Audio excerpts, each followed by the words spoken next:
Let us understand the step-by-step process of shortlisting contractor and reviewing work order in Strategic ERP. Navigate to the Shortlist Contractor form under the Contractor Management module. You can view the comparative contractor list. To view quotation comparison details, click on the Details tab.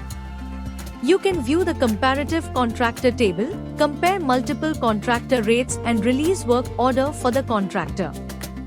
The system will automatically highlight the lowest quoted contractor with yellow color and the remaining with green color.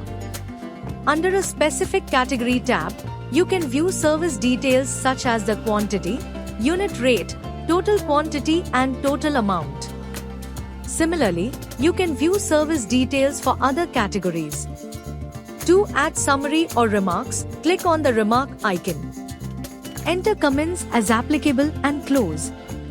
To view additional details for a specific category, click on the view icon.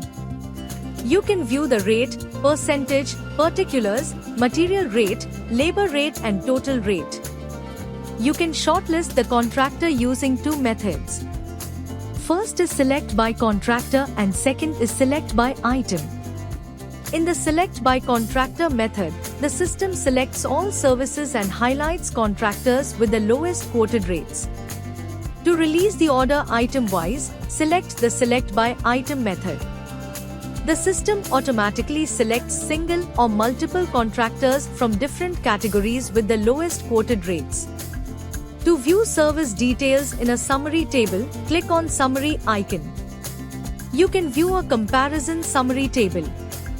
You can also download or print contractor comparison in a PDF format. To release the work order item-wise, click on Verify then Approve to finalize and release work order. To view the released work orders, go to Work Order Quantity-wise form. Click on Search. You can view a list of all finalized orders item-wise. Under the Comparative Statement tab, you can review the comparison summary table. The process of shortlisting contractor and reviewing work order is now complete.